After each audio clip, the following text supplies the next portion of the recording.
it really on? It's on, yeah. We were talking about how to measure a bore in a piston so we know what we have to do to an engine after it blows up and we're going to put it back together. So basically, if you have a Kohler book like he does there, there's a chart in there in the front, and it tells you the clearance between the piston and the cylinder. I happen to know it's 7 to 10 thousandths is supposed to be the correct clearance. So basically what you do is you measure the piston and then you measure the bore and make sure it's in spec. So, you know, you can get a cheap caliper like this. You should use a micrometer, but this is just a good starting point, right? Just for illustration purposes. They zero it out. But if you basically measure this thing, you know, you got to use the micrometer because this isn't big enough. Why can't you just measure it across the top? Across the top? Yeah, you can't do it at the top because it's not the widest point. You don't know if it is or not. You don't know if it's... Good trick question. Just check it. I'm going to see if Ralph knows what he's talking about. Actually, it's kind of hard to do that with a micrometer anyway. Yeah, it is. You gotta, because it's round. You got to find the right spot. So basically, we got a measurement there. This is set up for a... This is the inside of the bore measure here that he's got. Precision. Measure the bore. So the first thing you got to do is calibrate your gauge. Okay. Which I have this crazy digital one here, but this 12 force is 3.375. On this one here, it has a readout, so I gotta just dial this in so it starts at 3.375. Just give me a second to set it. He's got his Kohler Engines hat on. They gave me that because I was such a big fan on Facebook. A big fan? Down here, not up here. First thing that goes in is the governor, gear and shaft. So there's a washer that goes on the shaft. You're doing. Okay. Okay. Put a washer on the washer on there. Okay. Next thing you do, you put the governor gear on.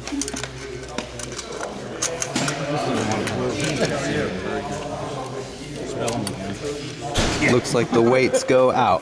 Weights go towards... Can only go on one way. Okay. Mechanical governor there. And then you have a screw that holds that in. So it can't come Comes out. on the outside. It grabs it. Oh yeah. I'm from Bridgeport.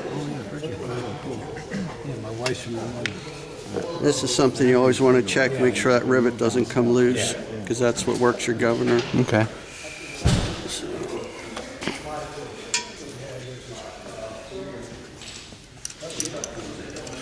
This is fun getting this in sometimes.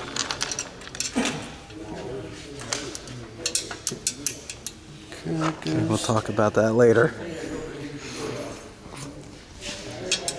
The bushing and then the... yeah. I had a motor that the governor shaft broke on. That little tab broke off. Yeah, that's what he was just saying. The entire thing apart. Yeah, that's the first thing you put in the motor. Man, So that was you want to painful. make sure that's good. Okay, then I already put the seals in. Try to save some time here. I always mark the exhaust and intake. Another thing you want to check is these get worn from the valve hitting it, and if you don't make those smooth, your valve adjustment won't be correct. It'll be hard to get it right. Well, the valve will go down in that pocket, Right. and you can adjust it, and it won't be. Oh yeah, you won't even know. So those go down in there. I guess that'll be pretty obvious Yeah. because the valves are on the other end. Cam, you want to make sure your compression release spring is on there. That's that little spring there. And this is what hits the lifter for your compression release. That's for when it's turning slowly. Which valve doesn't close all the way? Exhaust. The exhaust valve doesn't close all the way, so that it turns over a little bit easier. Mostly you wouldn't know because most of these are electric start. And there's still a lot of metal rotating when you pull the rope anyway. Shim goes on this side. Did you check your tolerances already, or is that just what came out? It's easier It's good to check that stuff before you take it apart. That way if you need a shim, you can get one. And this gets driven in. Okay. So this went in from the bottom, and then there's a pin that went on the inside of it. And so he's pounding it in with a drift. Or a, Make sure you put your bearing in first. yeah, the bearing needs to You go won't in get it before, in because that gear will, the gear won't, it comes in from the other side. You just want it in there. Yeah. You don't want it to come too far out this side. Yeah, and that could cause you some interference problems when you put your mounting. All right, there's a mark on the cam. Okay. See that? Oh, it's a red dot. Yeah, I put a Okay. red dot. I put a red so you can see it. Okay. Here, this is for the timing for the crank or the Okay. cam. That one's for balance gears if they have it. This one doesn't. This is a 12 crank without balance gears, so it's like a couple variations of cranks. So the gears are slanted slightly, so you may need a second try at it. You might think you're lining it up, but just make sure that's lined up when it's down in. Now you can't really see now, but you can get the idea. Is it in there? I couldn't really see. It might show up on the video, but Got a flashlight somewhere. I got one in my coat. Here, I got. Handy dandy eye thing here. How much light you need? well, you can see the mark there and there. Big mark. Yeah. It's kind of tough to see it from there. That's what happens when you're a grease monkey for a living, carrying a flashlight. A Harbor Freight free one. It is too, the batteries are Okay, so they're lined up. Next thing to do is put the bearing plate on. And you want to check it. This is how you set your end plate for the crank with gaskets. There's two thin ones and one thick one. Starting point is two thin ones and a thick one. Always check it before you take it apart. That way you can kind of put the same thing back in and it'll give you a starting point. So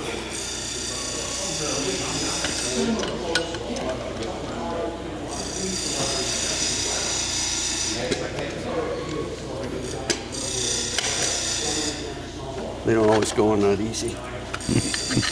This one might have gotten put together when it was off camera. Pick the easy stuff. So that gap that when you were talking about the shims, that gap is for the end play, and the end play For being the crankshaft. the crank being able to go in and out. Yeah. a little bit. Little Yes, bit, yeah. that's what end play is. Yeah, you want to get a manual or look it up on the internet. It's hard to remember all that stuff. Right, and it's not something that's really easy to measure unless you have a clamp with the gauge that. Locking the motor down. Yeah. down the dial indicator. Well, the dial indicator that you can clamp on to really measure it. Okay, so I have one. Not on the aluminum. On the other side. Yeah. On the cast iron side. Right. The obvious guy. A little harder on the aluminium. Aluminium. You say tomato, I say tomato. Unless you have one of those special magnets that sticks to aluminum. Right. Right beside the muffler By the belt. muffler clamp? Yeah, by the muffler belt. Whatever it is, yeah, muffler bearing. There's a seal in here too, and I already replaced that seal. Okay, the seal was okay. All right, yeah. That was the one that we saw before. Now, those are just snug, right? There probably is ideally a torque spec, but Tink. Tight enough. For purpose of instruction, this is what we do. Torque specs are all in the book. even for the spark plugs and everything else. Has anyone ever torqued a spark plug before? I'm sure there has been. Going porcelain. So, the end plate feels good. It's You Probably can barely 5,000. even feel it, but Yeah. yeah. That's what that space is for, because the space is between this bearing here that's inside of there and the end of the case. Looking more like an engine all the time.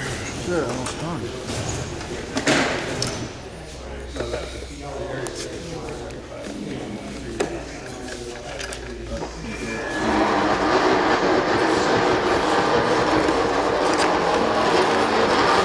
That's a Model D moving. I'm sure that's on the video. Now there's a hole drilled in here indicating that it's undersized. Now does this number here indicate how much undersized it is? Well, Kohler only makes them in 10. Okay. So that's a 10 rod. Okay.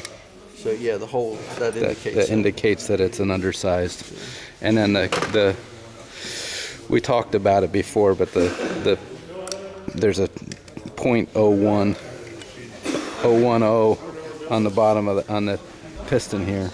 Yep. I don't know if you could see, but that's what we were talking about when it was 10 over, and then this is 10 under because the crank has actually been turned to be undersized, and then the piston is oversized. Another thing I learned, if you buy the aftermarket eBay kit for $100, they're metric pistons. Right. They're millimeters. Or 25 or So something. it really makes it more crucial. You got to do the piston measurement that we're talking about, because they're not exactly what Kohler expects. Yeah. If you can buy Kohler stuff, it's worth the money. Let me get you to put at least one of these in. So we're gonna put. He's got this fancy. They look like dikes, but they're tiny little pliers. He puts the clip in the end to capture the retainer to hold the pin in there, the wrist pin. Okay, so he's got his ring compressor on there now. Everybody is looking at more of these.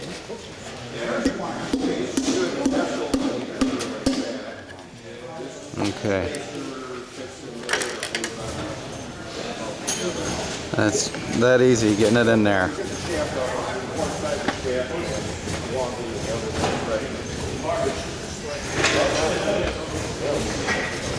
You want to make sure your rod studs don't hit the crankshaft when you... Yeah, after that is nicely polished by the machinist. Right.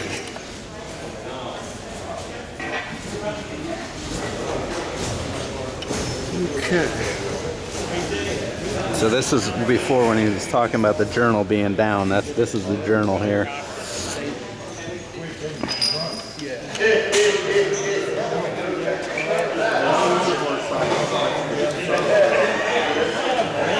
I always put a little Loctite on these.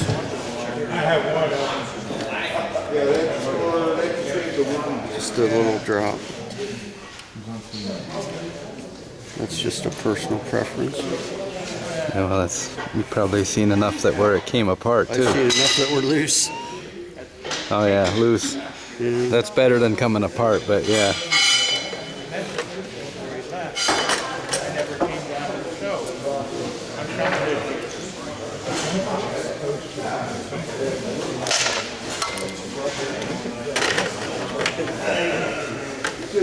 I would make this bracket right on because theoretically when it's put on, but I think it's that inner, that planet. We got snowblower school going on here next door. Depends on which school you want to be in. Right. Peace in the sunshine, I'll be here. Right? Okay, we see the torque wrench make its first appearance. You just gotta edit it. Click, click. Gearboxes are real easy. There's one bolt on the clutch plate which comes off and then He sounds like he's got a videographer over there too. Different things going on, different YouTube channels.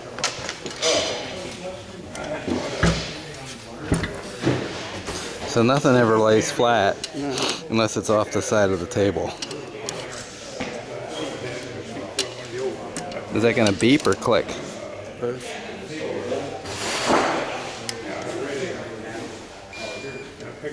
Awesome.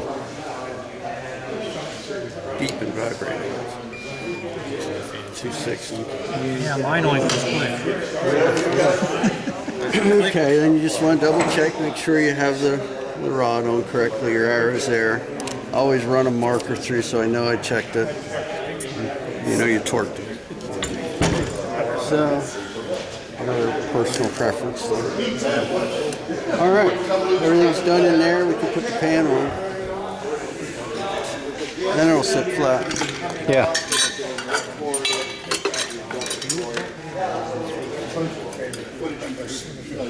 I don't want to blow that out. Oh, all right. He just blew out the pan, and he just put the gasket on here.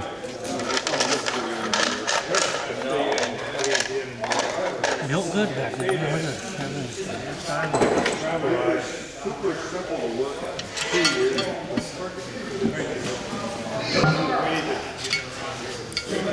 So after it's all torqued in there, you just got line it up. Make sure your oil plug is going in the right direction, because the Starter side. yeah, on the starter side. These are interchangeable. What is it? The 10?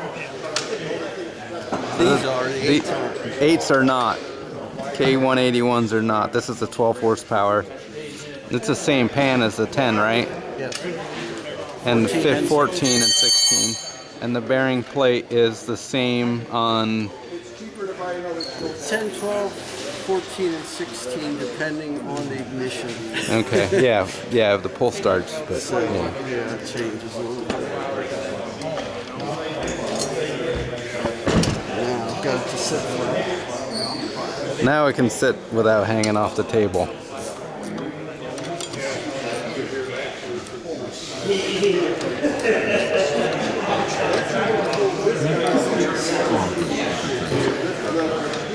I mean, that's the most. Torque perfect. His wrist.